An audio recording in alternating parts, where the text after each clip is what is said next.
coming to you late night. It's Wellness Nerd Out time. How you guys doing? Happy Wellness Nerd Out time, folks. And today we're going to be talking about Riboflavin, aka vitamin B2. But we're also going to be talking about George Bonilla, because it's your birthday, brother. Happy birthday, my man. Hope you had a great one. We'll talk about him a little bit more at the end. But as for now, let's get into Riboflavin, all right? So if you were with us in our discussion yesterday about thiamine, vitamin B1, well, we stated that all B vitamins are essential vitamins, as our body does not naturally produce them endogenously, right? And so we have to get it from the diet. Now, we'll talk about how, we really don't need to get that much riboflavin because we usually get sufficient amounts in a second. But first, let's say, what does riboflavin do? What's one of the major things riboflavin is involved with in the human body? Well, riboflavin actually serves as a precursor, or you could say it is used to produce two very important cofactors, those being FAD and FMN, which are involved in cellular respiration and the electron transport chain, oxidative phosphorylation, and the Krebs cycle, right? Just to name a few parts, right? Among other parts. But if you want to review cellular respiration, we talked about how FAD is produced and it converted into FADH2, how it's an electron carrier and things like that. But as for today, we're going to stick to the clinically relevant stuff, right? So we'll kind of leave it at that for cellular respiration. But the main point here is that riboflavin is therefore indirectly involved in energy metabolism, in cellular energy metabolism. And it's for this reason that supplementation with riboflavin has been shown to increase the efficiency of cellular energy metabolism. All right? And we'll talk about some diseases, at least one, that there is an issue with cellular metabolism and energy metabolism and how riboflavin could help. Thanks for tuning in. I can't see you from here. We'll catch you at the end. Now, when we talk about the supplementation of riboflavin, I do want to say first, before we get into dosage and food sources or any diseases or things like that, generally, if you have a healthy diet, if you live a healthy lifestyle, you're a healthy person overall, and especially if you live in a first world country, well, generally you don't need to supplement with any more riboflavin. The amount you need in a day with supplementation is only 1 to 2 milligrams. And again, we'll get to dosage in a little bit, but maybe that can kind of give us some insight, as a premise as to how it's going to be just fine, in essence, if you have a good diet and you're going to get it through those 4 to 5 foods among other foods, right? That, again, we'll talk about. So this does not go for people that have genetic susceptibilities to riboflavin deficiency, however. And for this demographic, well, they actually benefit in the greatest portion in their cardiovascular parameters. They can improve their cardiovascular health, again, if they are genetically susceptible to riboflavin deficiency with riboflavin supplementation. So having said that, when we talk about first world countries, again, we get it through 4 to 5 foods. We have good food sources available to us, right? So we really don't worry about a deficiency, at least a major one. Because there are no problems with a suboptimal deficiency, meaning just like a slight deficiency. You really only kind of run into these issues, again, when you have a genetic susceptibility or disease, right, type thing where you're going to be inherently having that deficiency of riboflavin.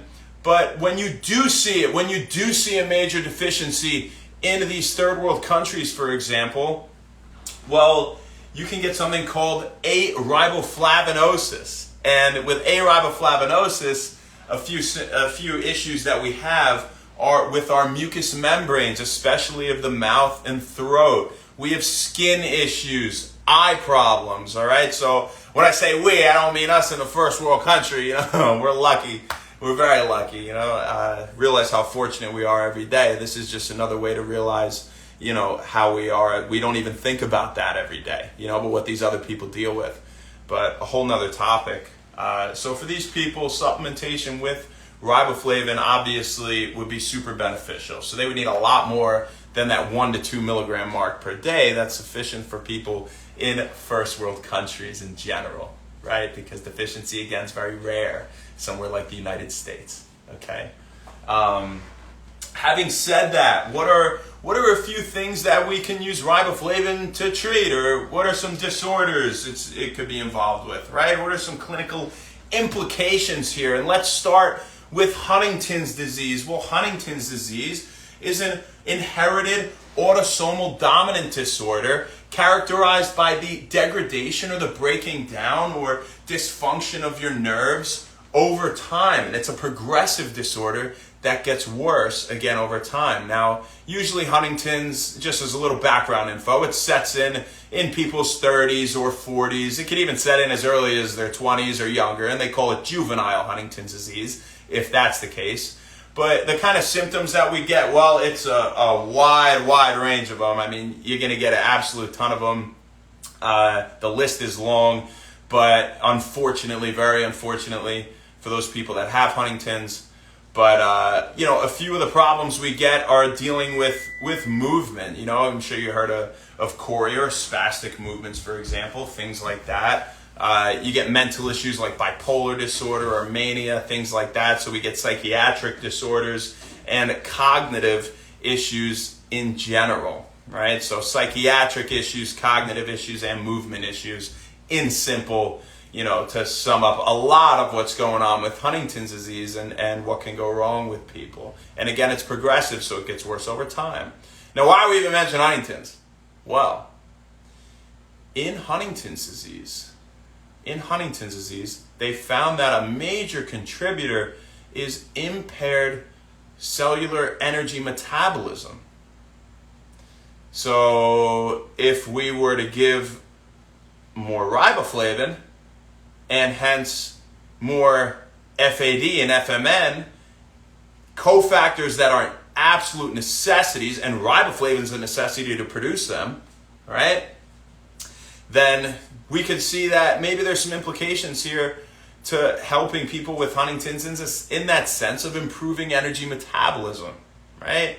And that's absolutely incredible, because they've shown now, recent research has shown that riboflavin supplementation may be able to slow or even stop the progressive symptoms of Huntington's disease. That's a super cool thing, I think, And another thing that we talk about with treatment, or a clinical implication, and one that's, really come to the rise here as of late, and they've been doing a lot of research on, is the treatment for migraines with riboflavin. And if you're going to treat migraines, well, you need a lot more than that 1 to 2 milligrams per day that we've talked about you needing, just to maintain optimal levels of riboflavin, because again, we get the vast majority from food, at least in first world countries, right?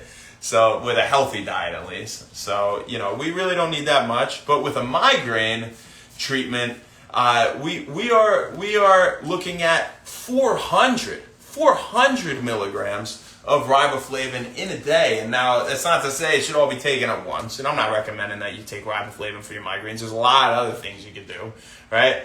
But we'll devote a whole week to headaches, different types of headaches, and different things you can take for them, all right? So I don't think we'll leave you short on that one.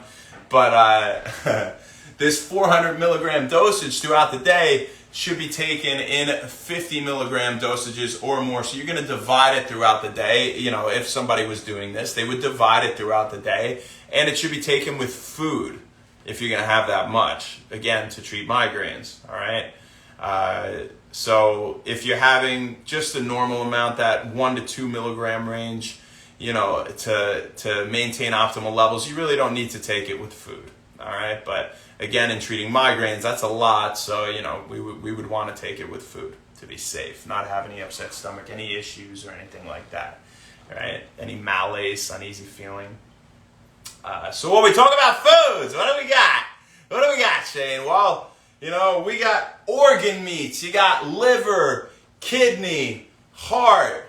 You've got soybeans, dark leafy greens, mushrooms, whole grains, right? So almonds is another one. So those are some great healthy foods you can get your riboflavin from. And that's it for the riboflavin, people. I don't think we forgot about George Bonilla. What's up, baby? Happy birthday, my brother. Again, I really hope you enjoyed it, man. You're an absolutely great dude. I always commended your work ethic, your determination, and just, your ability to come there every day of practice and get after it. And you tried just as hard or harder than anybody out there that I knew or played with, and a ton of respect for that. And I really, again, hope you're having a fantastic day and an even better night, man, because you deserve it. You're a great guy.